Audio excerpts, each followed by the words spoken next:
E a marchinha é um gênero musical ligado ao carnaval e nasceu no Rio de Janeiro no começo do século XX. E ligada sempre ao carnaval, um ritmo mais para frente, um pouco mais rápido, e tem um caráter jocoso, assim, de brincadeira, de diversão. Essa música que a gente está fazendo no repertório Onodi é uma música que eu fiz para o bloco de carnaval lá do Campeche, o Onodi, e é uma homenagem ao seu Chico, que, para quem conhece, foi assim, uma pessoa muito importante na história de Florianópolis. Ele tinha o bar do Chico, lá no Campeche, que era um bar muito... onde era um reduto, era um lugar de encontros, era um bar muito legal. E uma brincadeira também com a história do Zé Perri, que é como os manezinhos chamam o Saint-Exupéry. Então é uma brincadeira com essa história do bar do Chico e do Saint-Exupéry. Então é isso, o Onodi. Outro lugar de tradição ficava lá no Campeche. O bar do seu Chico era simples, mas fazia sucesso. Pois não é que os homens da lei de tudo fizeram para botá-lo abaixo em nome do progresso? Lá nesse bairro também é famosa a passagem do aviador e escritor francês, criador do clássico O Pequeno Príncipe, chamado Zé Perri, em bom manezês. Os dois sonhadores personagens deste local recebem homenagem na marchinha premiada que leva o nome do bloco de carnaval Onodi. E nem digo mais nada.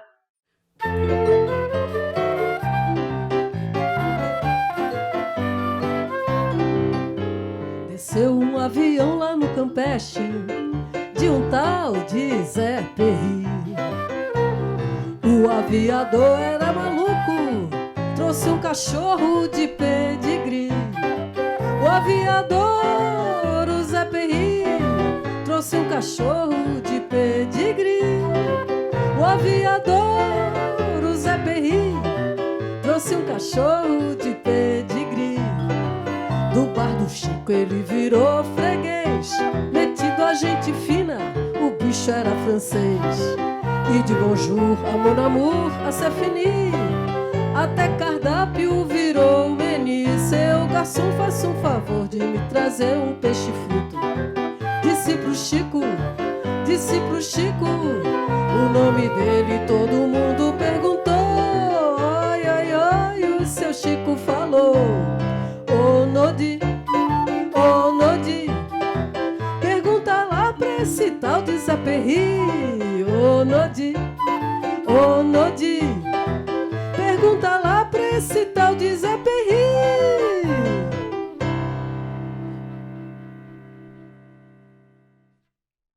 A diferença entre marchinha e marcha-rancho, que as pessoas gostam, né, de saber, é que a marchinha ela é um pouco mais rápida do que a marcha-rancho e, geralmente, as letras da marchinha elas são menores e contam historinhas assim mais ligadas ao dia a dia, ao cotidiano, do que está acontecendo, da política, enfim.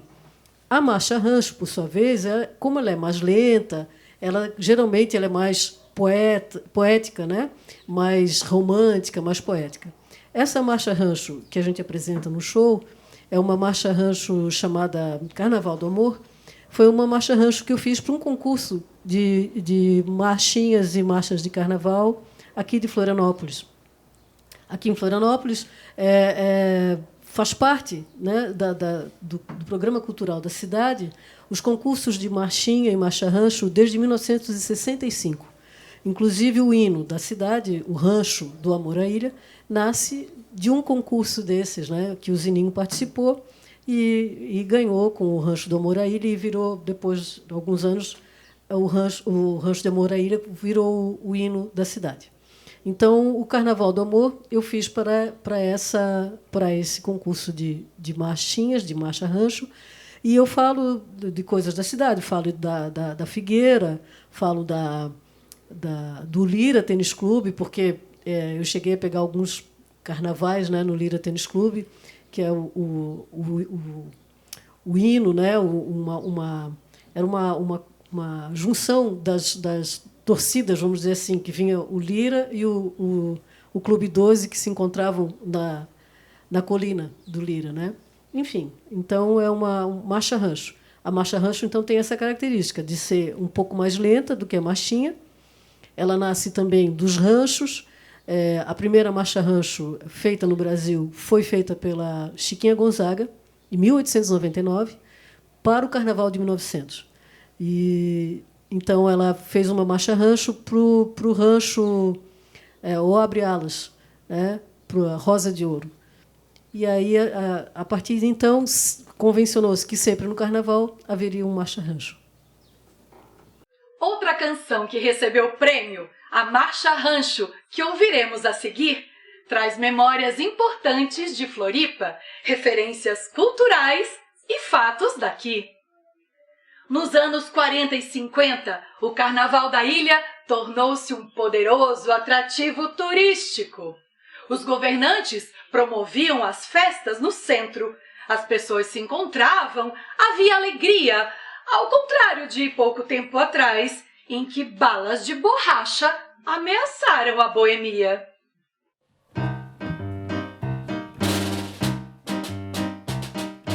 Foi em volta da figueira que eu vi meu amor passar. Ia num cordão de saideira, beber chope no Miramar, nos braços da folia a noite inteira, granadeiros da ilha em mutação, confete serpentina ele jogava na batucada do meu coração. Hoje vai ter baile, meu bem, no clube da colina eu vou dançar. Com que máscara você vem? Eu não quero me enganar. Bicho, marinheiro ou pierrot, qual deles você será? No carnaval do amor, a fantasia não pode acabar. No carnaval do amor, a fantasia não pode acabar.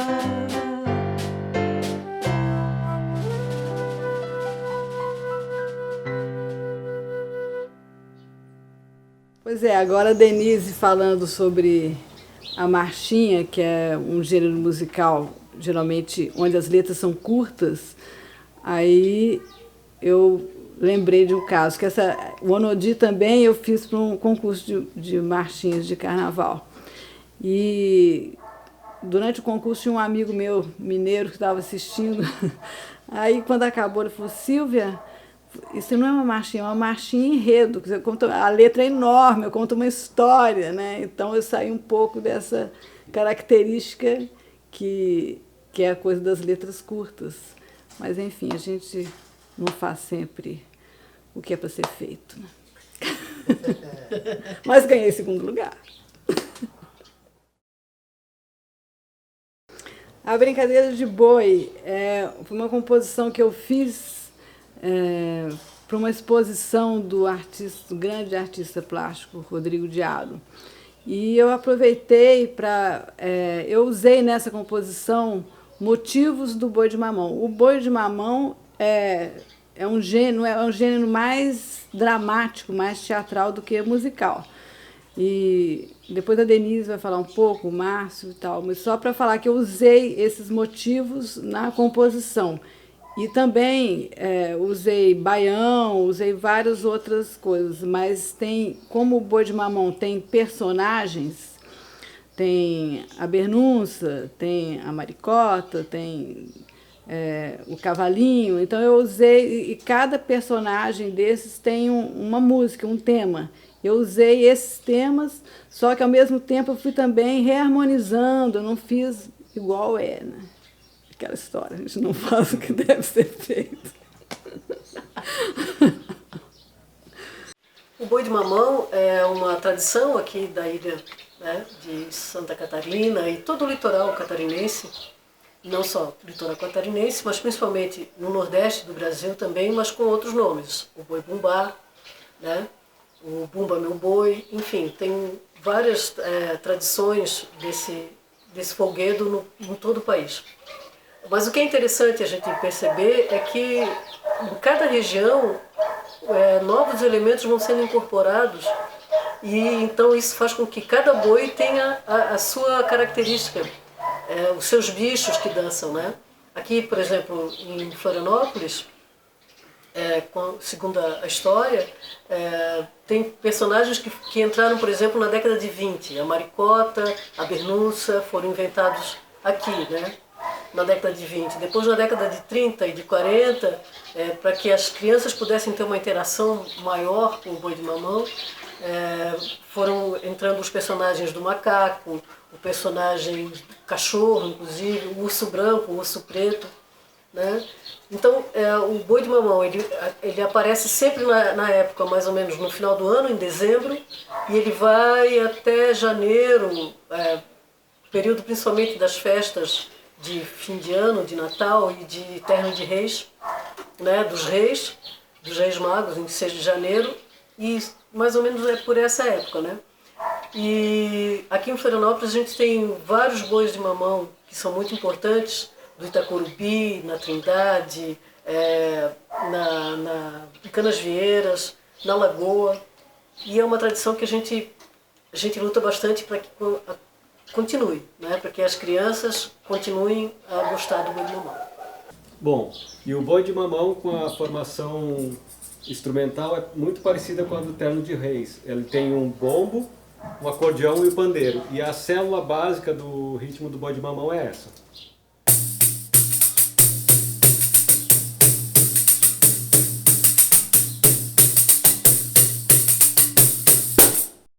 São diversos personagens que entram na roda, além do boi, a maricota, o cavalinho e a cabrinha. Também tem a bernunça com sua enorme boca, mais assustadora que o preço da gasolina.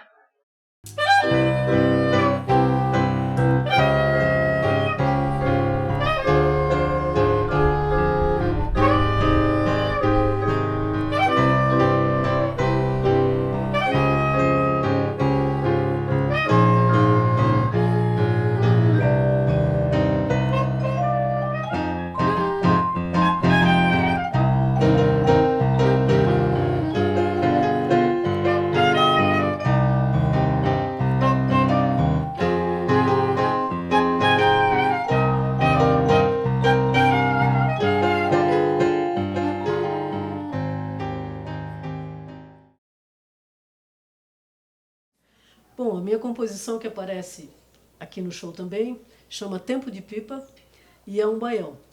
O baião é um ritmo brasileiro, vindo do Nordeste do Brasil e mais ou menos na década de 40, com o Luiz Gonzaga, com o rei do baião, ele ganhou todo o país através da rádio, né? E é um dos ritmos mais usados na música popular brasileira.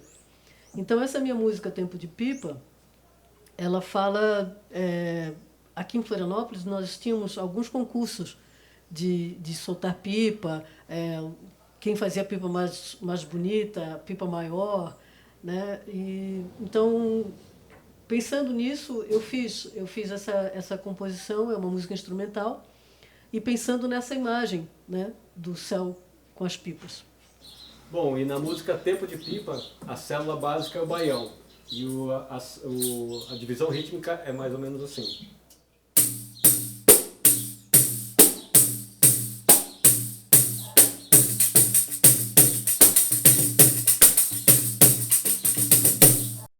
Chegando ao final deste singelo recital, agradecemos seus ouvidos e sua atenção. Passeamos por gêneros da música brasileira e não poderíamos encerrar sem o frevo e o baião.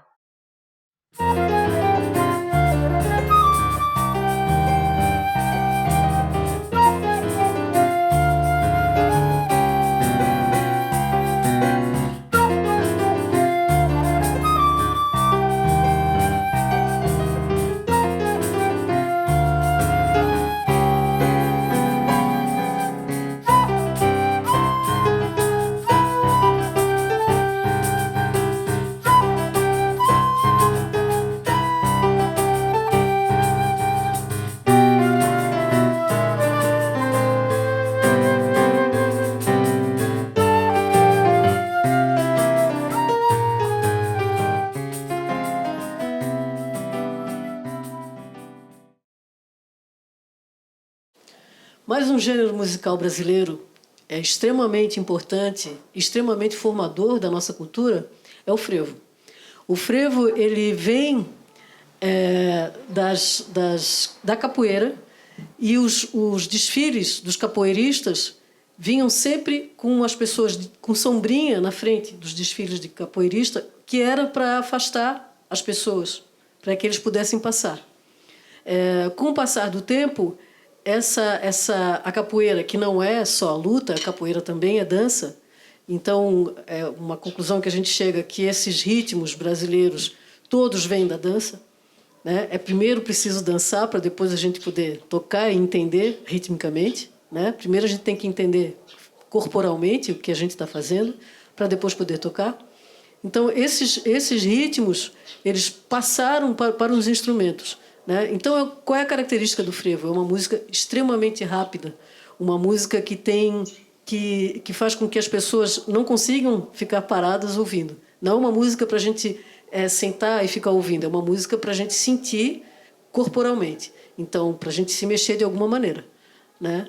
Então, é isso. Isso é o frevo.